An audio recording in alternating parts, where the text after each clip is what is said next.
Hola, ¿qué tal? Buenas noches a todos. Bueno, ya está acabando el día, un día verdaderamente largo.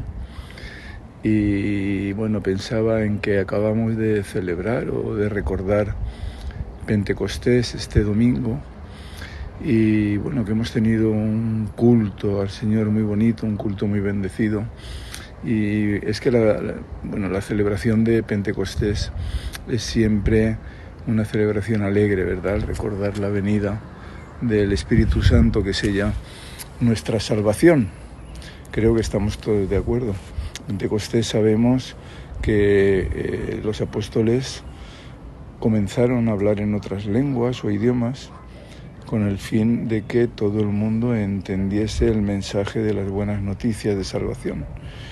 Y bueno, esta manifestación del Espíritu Santo ha traído, podríamos decir que interpretaciones erróneas hasta el punto de que hay quien cree que al recibir el Espíritu Santo se debe de hablar en lenguas obligatoriamente, pero esto no es así. Como digo, no es más que una mala interpretación, porque el Espíritu Santo se recibe en el momento de creer y no hay ninguna evidencia bíblica que diga que es obligatorio recibir el don de lenguas al recibir el Espíritu Santo. Desde luego que puede suceder, por supuesto que puede suceder, pero no es algo obligatorio. Si nos fijamos en el capítulo 2 de Hechos de los Apóstoles, veremos que llega el derramamiento del Espíritu Santo y los apóstoles comienzan a hablar en otras lenguas, pero no dice que nadie más hablase en otras lenguas. Si dice el texto que había gente de todos los lugares, dice el texto literalmente que había gente de todas las naciones bajo el cielo, pero no dice que nadie más hablase en lenguas. Entonces sabemos que Pedro comienza a hablar lo que conocemos como su primer discurso, el primer discurso de Pedro, y al finalizar su predicación, dice el texto que se convirtieron y bautizaron como 3.000 personas.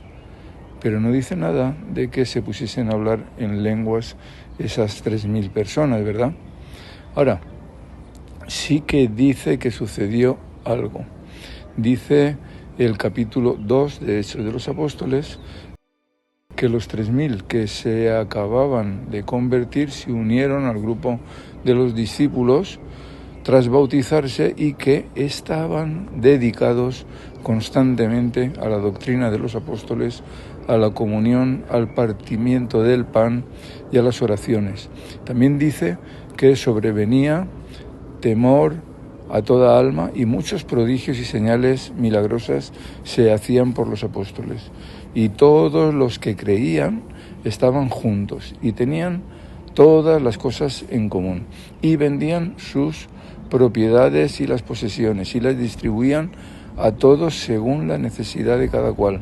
También dice que perseverando unánimes cada día en el templo y partiendo el pan de casa en casa, compartían el alimento con alegría y sencillez de corazón, alabando a Dios y teniendo gracia hacia todo el pueblo. Y cada día el Señor añadía al número de los que ya habían, los que iban siendo salvos. Eso sí que lo dice el texto. Luego, la evidencia de haber recibido el Espíritu Santo no es que hables en lenguas ni tampoco ningún otro don. Eso puede suceder, pero no es el sello obligatorio. La única evidencia que se debe de ver, podríamos decir sí o sí, en tu vida y en la mía, es que tu vida y la mía hayan cambiado. Si el Espíritu Santo que se recibe en el momento de creer vive en ti, tu vida cambia. No hay cómo evitar eso. La gracia salvadora de Dios nos hace nueva creación, ya no somos como éramos y ya no vivimos para nosotros, sino que ahora vivimos exclusivamente para aquel que nos salvó y dio su vida por nosotros. Os animo a repasar el capítulo 2 de Hechos de los Apóstoles para despejar cualquier duda que pueda quedar al respecto. Dios os bendiga. Buenas noches a todos.